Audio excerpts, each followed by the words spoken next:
খুব পোক্ত। সবার হাতে নানান রকম সরঞ্জাম, সব মিলিয়ে দুটো ঝুড়ি, একটা পোলো, একটা মশারি দিয়ে তৈরি জাল, এমনকি একটা কোদালও রয়েছে।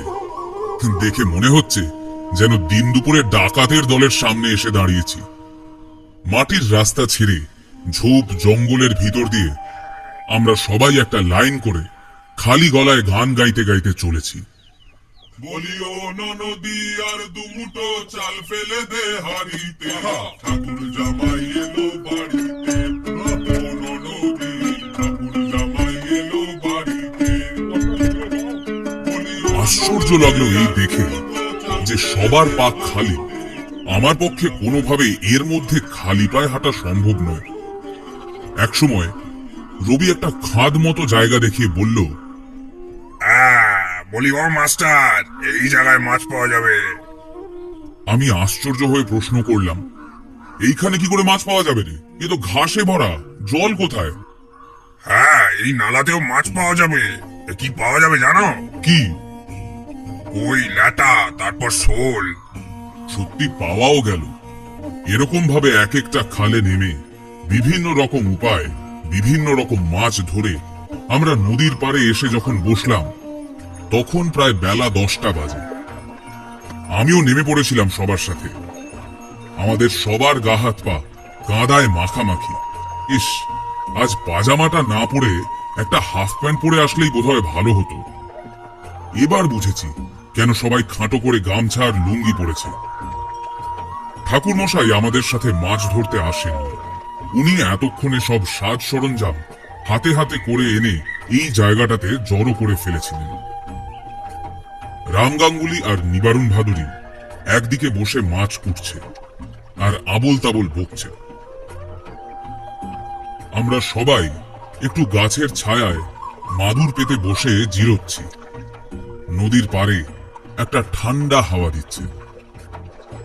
রবি স্টোভটা জ্বালিয়ে সবার জন্য চা বানাচ্ছে, আর আমি একটা বড় ডেচকিতে পেঁয়াজ, চানাচুর আর কাঁচা তেল দিয়ে জবজবে করে মুড়ি মেখেছি।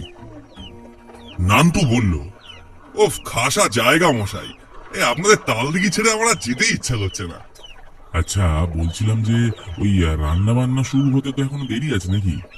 তা এখন তো একটু জিরিয়ে নিচ্ছি যখন, তাহলে নান্টু সবাইকে ওই ব্যাপারটা বল না তুই একটু।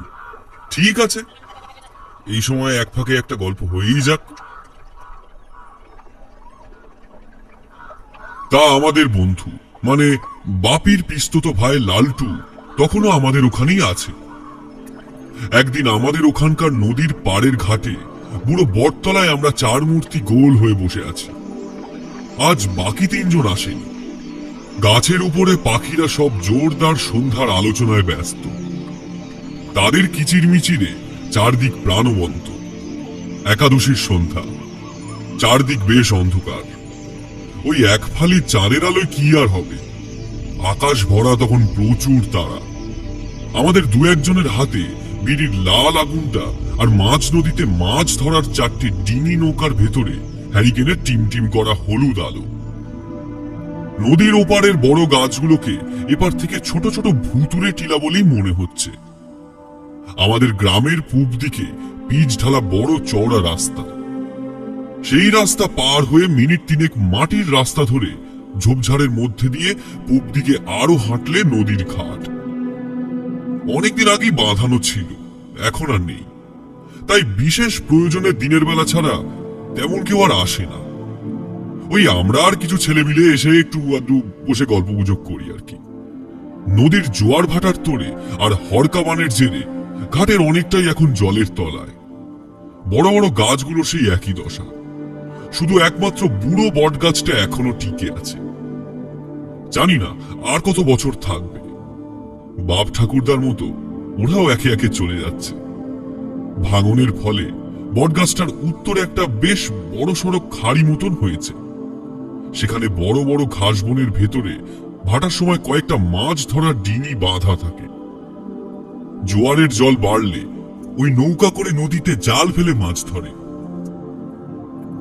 বাবা কাকাদের মুখে শুনেছি এখানে একটা শিব পার্বতীর মন্দির ছিল, সেও আজ নদী গর্ভে মিলিয়ে গেছে।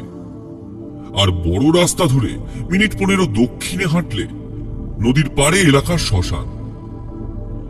শ্মশানে মা কালীর এক মন্দির আছে। কি তার রূপ! কুচকুচে কালো গায়ের ও চুলের রং, লাল টকটকে জিভ আর কপালের টিপ, হাতে শাখা আর লাল পলা। রাতে প্রদীপের আলোয় ভীষণ মায়াবী লাগে। একবার চোখে চোখ পড়লে ফেরানো দেয়। মনে হয় যে বলছে, এখানে বস, কাছে আয়। গরমকালে যখন মরা পোড়ানো হয়, তখন মাংস পোড়া গন্ধ দক্ষিণের বাতাসে ভর করে এই বটতলার ঘাট আমাদের গ্রাম ছাড়িয়ে আরো বহুদূর পৌঁছে যায়। তা লালটু কথায় কথায় বলল, ভূতের গল্প শুনলাম, কারখানার ভূত দেখলাম, কিন্তু এই গ্রামেও কি ভূত থাকে? এই প্রশ্ন শুনে তপন ফস করে বলে ফেলল, আসি কেন, দেখবা? লালটু বিবেকানন্দের মতো বলল, দেখাতে পারলেই দেখব। বাপি বলে উঠল, তোর কি মাথা খারাপ হয়ে গেছে? তুই ভেবে চিনতে বলছিস তো লালটু? তোর কিছু হলে পিসিকে কি জবাব দেবো? হ্যাঁ, পিসি তো দূরের কথা, বাবা আমাকে বাড়িতে ঢুকতে দেবে না আর। সব দলেই একজন বেশ সাহসী ছেলে থাকে। আমাদের দলেও সেই রকম হলো তপন। ও বাপিকে বলল, শোন বাপি, আমাগো গ্রামের কথা কোনো না কোনো ভাবে তো স্মরণীয় কইরা রাখতে হইব। ওরে ভূত আমি দেখামু, কিছু হলে কিন্তু সব দায় তোর। তা তুই কয়দিন থাকবি লালটু? তা দিন করি তো হবেই। ব্যাস, তার মধ্যেই হইয়া যাইবে। আসছে অমাবস্যার রাতে। হ্যাঁ।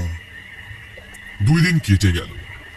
এর মধ্যে গতকাল বাপির বাবা যখন নদীতে স্নান করে বাড়ি ফিরছিল, তপন গ্রামের চালতে তলায় লালটুর ভূত দেখতে চাওয়ার কথাটা বলে ভীষণ বকা খেয়েছে।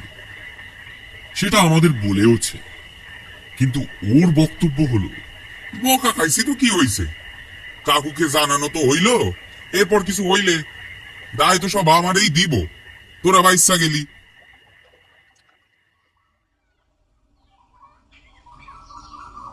আজ অমাবস্যা। সকালবেলা খবর পেলাম নদীর জোয়ারের টানে রাতে একটা লাশ ভেসে এসে খাড়ি মতো জায়গাটার বড় ঘাস বনে আটকে আছে। বেশ বড় সড়ো চেহারা, তবে মহিলা। উপর হয়ে আছে বলে মুখ দেখা যাচ্ছে না, তবে মাথায় বেশ লম্বা ঘন কালো চুল আছে, আর গায়ের রং বেশ কালো। সধবা না বিধবা সেটা যে যার মতো করেই বলছে। লোকাল পুলিশ বলে কিছুই নেই, যা আছে তা বেশ দূরের চৌকিতে। তাও 3 জন হাবিলদার মাত্র। পুলিশে চুলে 18 ঘায়ের ভয়ে কেউ খবরও দেবে না।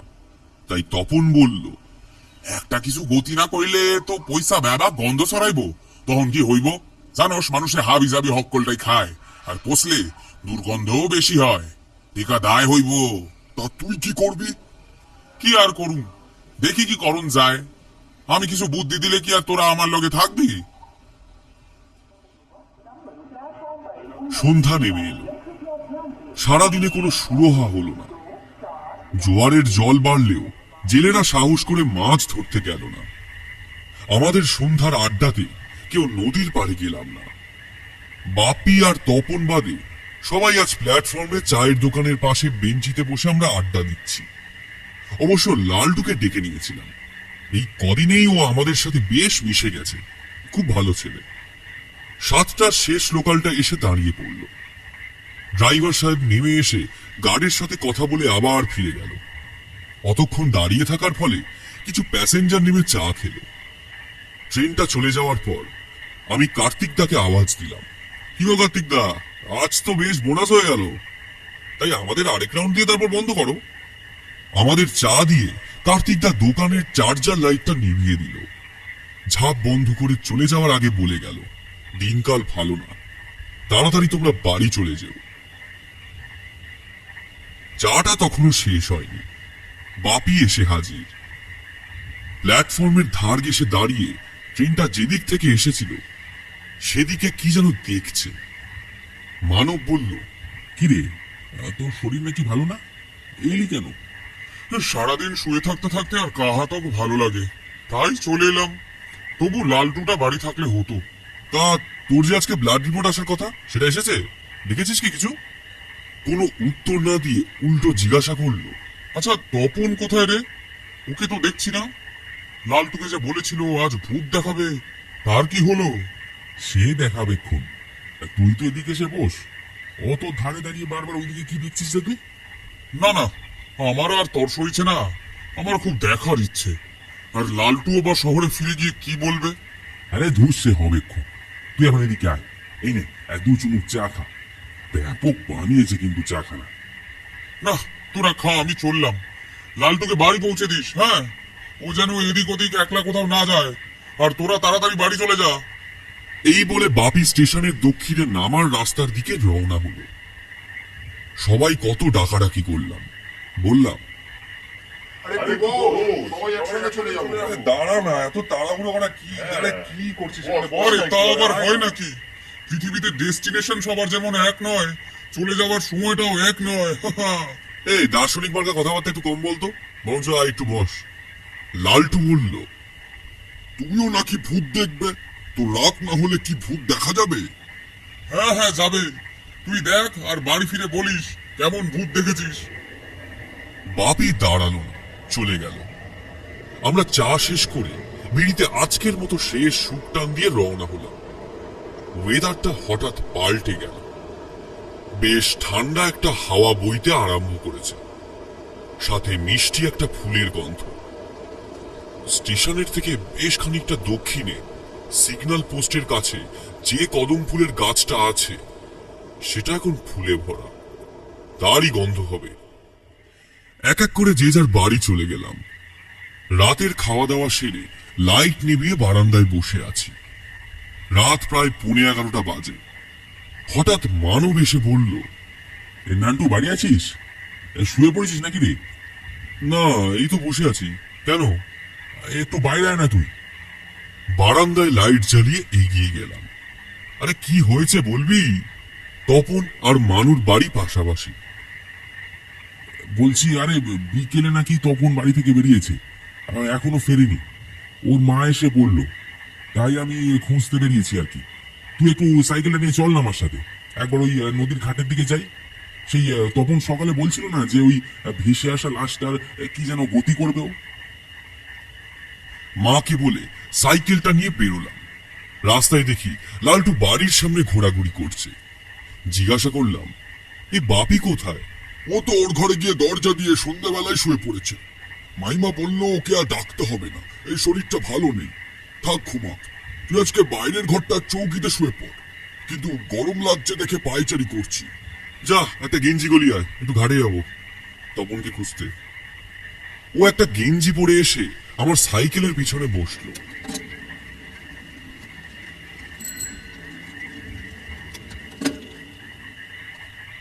ঘাটে পৌঁছে ওই ঘাস বনে যেখানে লাশটা আটকে ছিল, সেদিকে গিয়ে দেখি ভরা জোয়ারের জল অনেক বেড়েছে। আর হাফ প্যান্ট পরা কে যেন দড়ি দিয়ে বেঁধে লাশটাকে ওঠানোর চেষ্টা করছে। ছোটবেলার বন্ধু, অন্ধকারেও চিনতে পারলাম ওটা তপন। ডাক দিলাম, ও হুড়মুড়িয়ে আমাদের ডাক শুনে বেশ খানিকটা কাদা ভেঙে উঠে এলো। কি রে, তোরা লালটুকেও সাথে আনছস? আজ সন্ধ্যায় তোর ভূত দেখা হইল? তুমি তো আর গেলে না, তা ভূত দেখাবে কে শুনি? অমাবস্যা এখনো শেষ হয় নাই, আজ তুই ঠিক ভূত দেখতে পাবি। শহরে ফিরে গিয়া যখন ভূত দেখার কথা কইবি, তখন কেউ হালায় বিশ্বাস করবো না। মানব বলল, তুই ওখানে কখন নেমেছিস? আর ওখানে যে বড় বড় চন্দ্রবোড়া আছে, তার গায়ে তো পা পড়লে তুই একবারে এক ছবি ছবি হয়ে যাবি রে। লালটু তুই নাই মায় দেখা যা। না না, ও সাঁতার জানে না, ওকে নামতে হবে না। এই তুই বরঞ্চ কাদাটা ধুয়ে উঠে আয়, বাড়ি চল, তোর মা চিন্তা করছে। তপন ওই কাদা জলে দাঁড়িয়ে দুই হাত তুলে এক অদ্ভুত ভূতের মতো নাচতে লাগলো। ওরে লালটু, আর এই কয় ভূতের নেত্য। দেখাল ভালো কইরা দেখাল, শহরে ফিরা গিয়া নাইসা দেখাইবি আর কবি এই হলো গিয়া গ্রামের ভূত। ও তপন দা, তুমি উঠে এসো, আমার ভয় করছে। ভূত আর আমার দেখতে হবে না। তোরা বাড়ি ফিরে যা, বাড়ি গিয়া কবি আমি শ্মশান ঘাটে আসি, একটা মরা পোড়ানো হইব, তার জোগাড় হইতাছে, শেষ হইলেই চইলা যামু। এই না না, তুই উঠে আয়, একসাথে বাড়ি ফিরবো। আরে একসাথে সবাই যায় নাকি রে?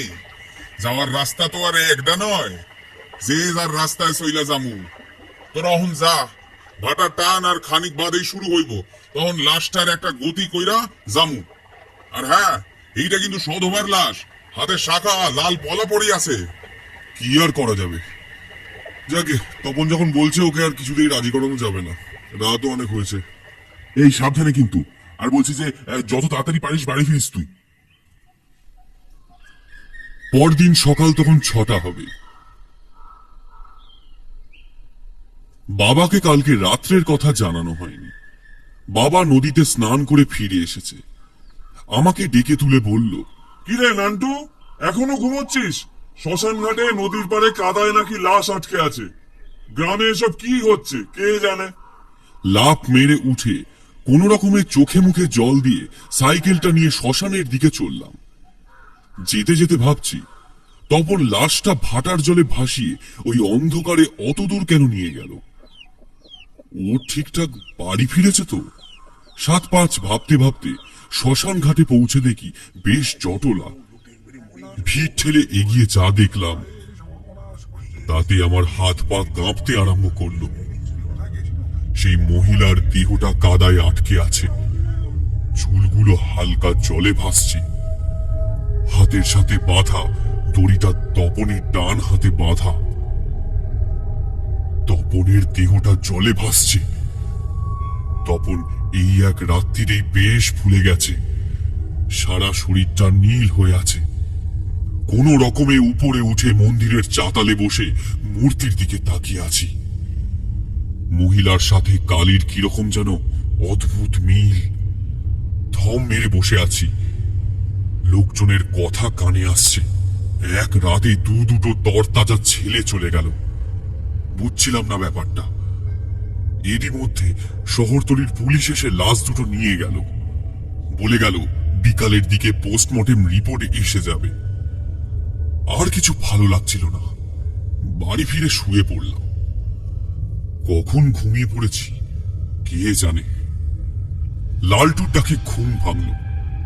ও আমাকে দেখে হাউ হাউ করে কেঁদে ফেললো। এরকম ভূত আমি দেখতে চাইনি নান্টুদা। গতকাল রাত 8টার সময় মাইমা পাপিদা মনে করে যাকে ঘরে ঢুকতে দেখেছে, আর গতকাল স্টেশনে 7:30টায় আমরা যাকে দেখেছি সে তো তার আগে 7টার শেষ লোকালে কাটা পড়েছে ওই দক্ষিণের কদম গাছটার কাছে। ব্লাড রিপোর্টে পাপিদার ক্যান্সার ধরা পড়েছে, আর তপনদার পোস্টমর্টেমের রিপোর্ট এসেছে ওই 7টা নাগাদই সাপের কামড়ে তপনদা মারা গেছে। তাহলে ওই রাত 11টায় নদীর ধারে কে নাচ করছিল? তুমি চলো, আমার সব গন্ডগোল পাকিয়ে যাচ্ছে।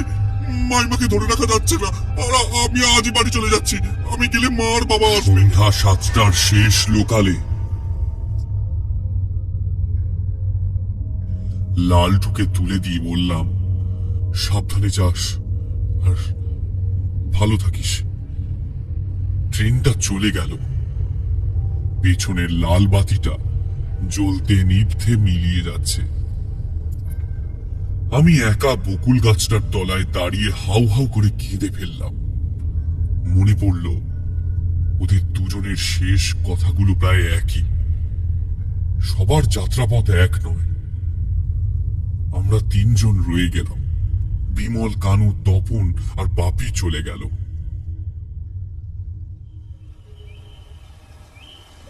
নান্টু থামল। ওর আর মানবের মুখে একটা ঝাপসা দুঃখের ছাপ স্পষ্ট। আশেপাশের সবাই চুপ।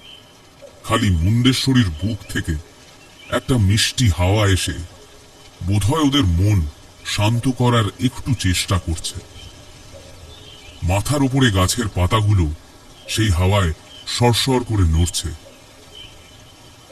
ওদিকে তাকিয়ে বুঝতে পারলাম রাম গাঙ্গুলি আর নিবারুণ ভাদুরীও এতক্ষণ বটি ছেড়ে গল্প শুনছিল। ঠাকুর মশাই বললেন, মৃত্যু শোকের কোনোদিনই কোনো পর্যাপ্ত সান্ত্বনা খুঁজে পাওয়া যাবে না। তবে এইটা আমাদেরকে মানতেই হবে যে মৃত্যু প্রসঙ্গ এড়িয়ে জীবনে থাকা যায় না। জীবন যখন আছে মৃত্যু তো থাকবেই তার সাথে। হ্যাঁ, সত্যি এই ছেলেগুলোর কথা আমিও এর আগে শুনেছি। মনটা কেমন উদাস হয়ে গেল। নান্টু বলল, ও ওসব কথা ছাড়ুন, আজকে আমাদের এখানে শেষ দিন, কোথাও একটু মজা করব। যা হওয়ার তা হয়েই গেছে। ইস, ঘটনাটা বোধহয় আজ না বললেই ভালো হতো। এই গাঙ্গুলি ভাদুড়ি, তোমাদের এখনো মাছ কাটা হলো না? এই দাঁড়াও দাঁড়াও, কনক তুমি একটা ভয়ের গল্প বলো দেখি। আজকের ফিস্টিটা একটু জমিয়ে করতে হবে তো। কনকনাথ কর্মকার সম্মতিসূচকভাবে মাথা নাড়লেন। তারপর ট্যাঙ্ক থেকে একটা বিড়ি বার করে সেটাকে ধরিয়ে একটা লম্বা টান দিয়ে শুরু করলেন। এই ঘটনা আমার এক বন্ধু শ্রীধরের। আমার চাকরি জীবনের প্রথম দিকে তার সাথে পরিচয়। সে ছিল এক স্কুলের ক্লার্ক।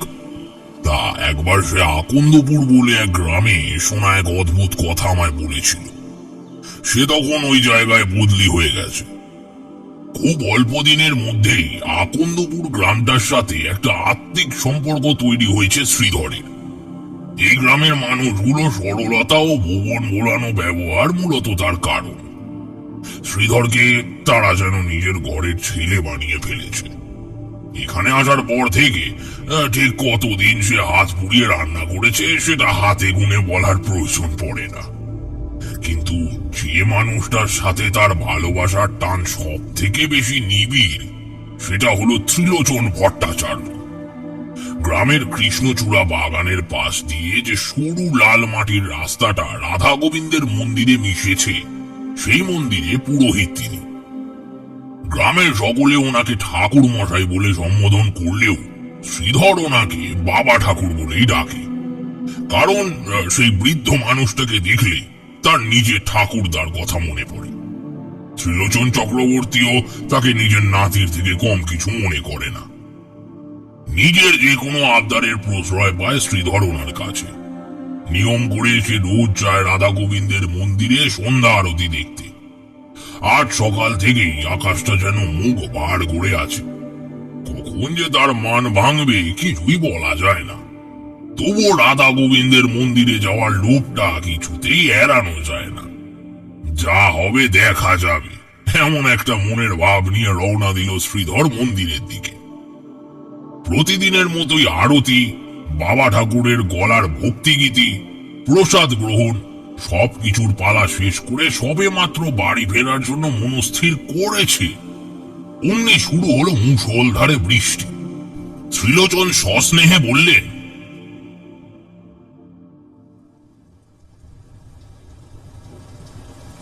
সকাল থেকেই আজ আকাশের অবস্থাটা ভালো নয়। তুমি বরং এইখানেই বসো বাবা, বৃষ্টিটা একটু ধরলে তারপর না হয় ফেরা যাবে। প্রদীপের শিখাটা সামান্য বাড়িয়ে দিয়ে ত্রিলোচন শ্রীধরকে নিয়ে রাধা গোবিন্দের মূর্তির সামনে বসলেন। প্রদীপের উজ্জ্বল শিখায় মূর্তির সৌম্য কান্তি রূপে যেন তার জ্যোতি বিচ্ছুরিত হচ্ছে। বাইরে অবিশ্রান্ত বৃষ্টির দিকে একবার চোখ বুলিয়ে নিয়ে শ্রীধর প্রশ্ন করল, আচ্ছা বাবা ঠাকুর, আপনি তো বহুদিন হলো ওই গ্রামে আছেন। আমি ঠাকুরদাদার মুখে শুনেছিলাম অতি প্রাকৃতিক বা অলৌকিক কর্মকাণ্ড গ্রামাঞ্চলের আকাশে বাতাসে নিঃশ্বাস নেয়। এ সত্যি কি তাই? আপনার অভিজ্ঞতাও কি একই কথা বলে?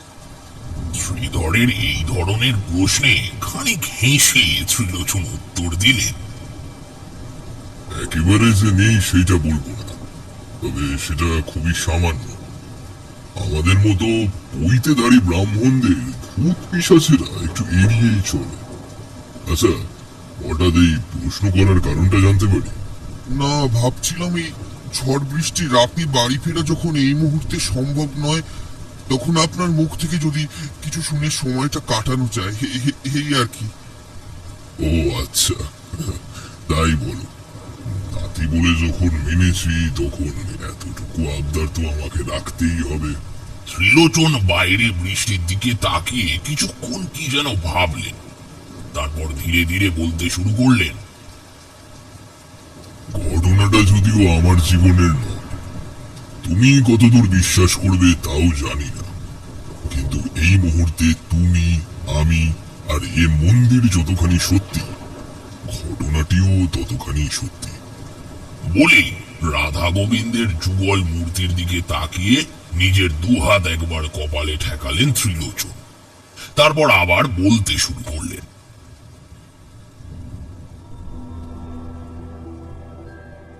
আজ থেকে প্রায় বছর 40 আগেকার কথা। তখন এই আকন্দপুরে বৈদ্যুতিক আলো প্রবেশ করেনি। ঘরে ঘরে তেলের আলোই ভরসা। আমার বাড়ি থেকে 3-4টে বাড়ির পরে আমার এক বাল্য বন্ধুর বাড়ি ছিল। নাম ছিল তার কালীচরণ। আমার পাঠশালায় যাওয়া, গাছ থেকে আম পেয়ারা চুরি করে খাওয়া, বিলের জলে সাঁতার কাটা, ধানের আলবে ঘুরে বেড়ানো, সবকিছুরই সঙ্গী ছিল ওই কালীচরণ। গ্রামের সবাই আমাদের বলতো হরিহর আত্মা। শুধু একটা জায়গাতেই অমিল ছিল আমাদের মধ্যে। আমি ছিলাম কৃষ্ণ সাধক আর কালীচরণ তন্ত্র সাধক। দিনে দিনে তার তন্ত্র সাধনার পারদর্শিতা গ্রামের মানুষকে হতবাক করে দিতে লাগলো। মাঝে মাঝে এমন সব অলৌকিক কাণ্ড ঘটাতো যা কল্পনা করতেও গায়ে কাঁটা দেয় সাধারণ মানুষের। নতুন কিছু শিখলেই প্রথমে সেটা আমাকে দেখাতো। আমিও মন দিয়ে শুনতাম তার কথা। কারণ আমার গুরুদেব বলতেন, অন্যের সাধনাকে তাচ্ছিল্য করা নিজের সাধনারই অপলাপ ঘটায়।